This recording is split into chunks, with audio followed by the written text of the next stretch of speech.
Imagine being an adult, married, raising children, yet still having less control over your own life than most people would accept today. That wasn't unusual in 1950s America. It was normal. By the time we reach number 1, you'll understand why millions of women felt trapped inside lives they never truly chose. Let's start with the least shocking rule on this list, because from here, they only get more disturbing. Number 10.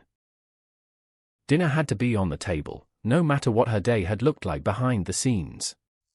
One etiquette guide from the era instructed wives to have his meal ready, his home orderly, and herself looking fresh by the time he walked through the door, as if her own afternoon hadn't involved a sick toddler, a mountain of laundry, and not a single moment to sit down herself. A late dinner wasn't read as an unfortunate accident of a hard day. It was read as carelessness. Her carelessness, specifically, and hers alone. Not every woman accepted this quietly, though.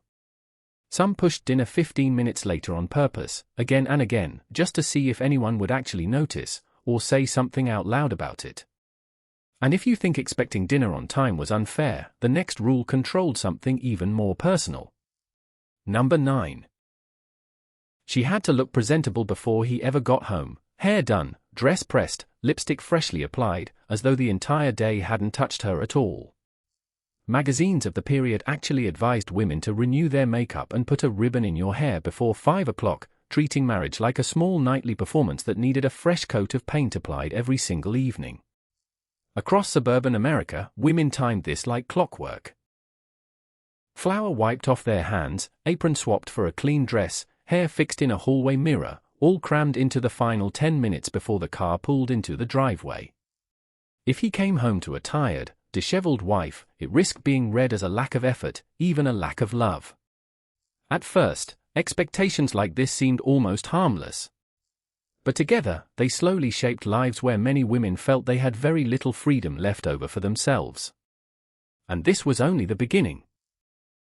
Number 8. A spotless home wasn't a preference, it was practically a report card handed in every single day.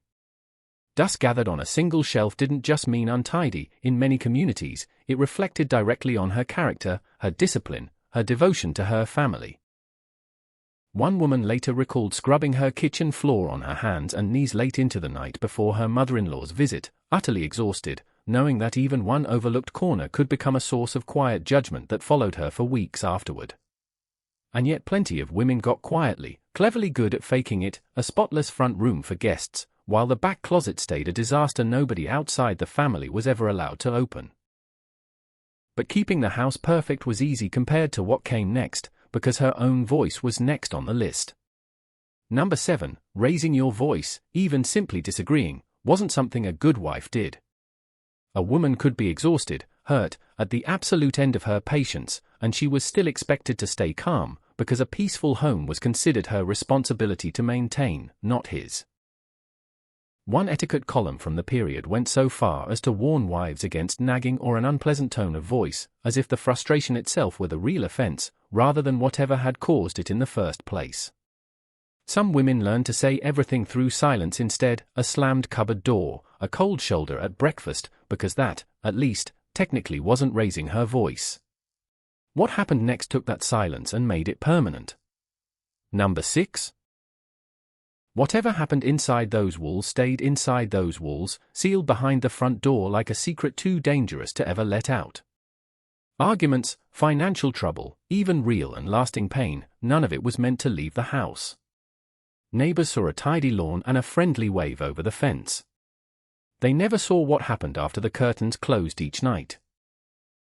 This silence protected reputations and kept up appearances, but it also meant an entire generation of women suffered largely alone, with almost no one around them even aware of how much they were quietly carrying. A few women broke this rule anyway, in small, careful ways, a late-night phone call to a sister 2 states away, a quiet confession over coffee that never made it back to the neighborhood. And if she couldn't even talk about her problems, imagine how little control she had over the people living in her own house. Number 5. Children were raised to obey without question, and in many homes, so, in her own way, was she. A household ran on obedience from the top all the way down, and a wife's job was to enforce that very structure, even as she lived inside its walls herself, bound by the same unspoken rules she taught her own children to follow. One mother later explained to her young daughter, gently but firmly, that questioning your father simply wasn't done in their house, not out of cruelty on her part, but because that was the only version of family life she herself had ever known. Not every household ran quite this rigid, though. Some mothers found ways to teach their daughters a different, quieter lesson underneath the official one everyone else could see. Still, obedience at home was nothing compared to what she was expected to sacrifice next. Number 4. A good wife put her family first, every single time, without complaint and without hesitation, even when there was nothing left in her to give. Migraines, quiet sadness, bone-deep fatigue, all of it stayed hidden behind a steady smile, because a wife who admitted she was struggling risked being seen as weak, or worse, ungrateful for the life she'd been given.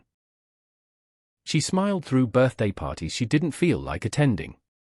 She hosted dinner guests while privately nursing a grief she never spoke of out loud to anyone. Her own wants simply weren't part of the equation that ran the household. Some women found small, quiet rebellions anyway, tucked into the margins of the day, an hour alone in the garden, a locked bathroom door, 5 stolen minutes that belonged to absolutely no one but her. But even those stolen minutes couldn't protect her from what happened when the big decisions got made. Number 3, big decisions weren't conversations between equals, they were announcements delivered after the fact. Where to live, how to spend the family's savings, whether to take a new job clearly across the state. One woman described the exact moment she found out her family was moving to a brand new city because her husband had already accepted a job offer there without ever mentioning it to her first. She wasn't consulted. She was informed, the way you'd inform a child about a decision already made. Her opinion, however deeply it mattered to her own future, simply wasn't considered necessary to the process. And yet behind the scenes, some wives quietly ran the real math of the household anyway, gently steering decisions while letting their husbands believe every single one had been entirely their own idea. Which brings us to the final 2 rules, the ones everything else on this list was quietly built on top of. Number 2, leaving him was nearly impossible, no matter how bad things got behind closed doors. Divorce in that era carried real financial and social risk, and it wasn't uncommon for a woman to fear losing not just her security, but even her own children, in a legal system that often left mothers at a disadvantage. She knew what a divorce might cost her before she ever seriously considered it. Neighbors would whisper behind their curtains. Her own parents might turn away from her, embarrassed by the scandal of a broken marriage in the family. So she stayed. Not because she was happy. Not because she'd forgiven him. Because staying, however painful, felt safer than the alternative, and multiply her by millions of women across the country, and you start to understand why so many marriages of that era looked solid and stable from the outside, while quietly hollowing out on the inside, year after year. Number 1, underneath almost every other rule on this list was the one that made all the others possible. In many communities, married women faced real barriers to opening or independently managing a bank account of their own, and many relied entirely on their husbands for access to money. Her husband handled the family's finances, start to finish. She could run an entire household, feed a family of 5, manage every expense down to the last penny, and still have little to no independent control over the money behind any of it. If she wanted to buy her own mother a birthday gift, she often had to ask first, explain exactly what it was for, and wait for approval like a child asking for allowance. Which, if you really think about it, explains almost everything else on this list. When you don't control the money, you don't really control the choice to leave, the choice to argue, the choice to put yourself first, even for a single moment. Looking back now, from where we're standing, it's easy to view these rules from a comfortable distance, almost like flipping through the pages of a faded old rulebook from a world that no longer exists. But for millions of women, this wasn't some distant chapter in a history textbook, this was their everyday life, their entire adult existence, played out one quiet, obedient day at a time, year after year. None of these rules were ever written down on a single sheet of paper. Yet millions of women lived by them every day, without question, without complaint, without ever hearing them named out loud. And perhaps the most remarkable thing wasn't that so many women followed them, it was that some, quietly, found the courage to break them anyway.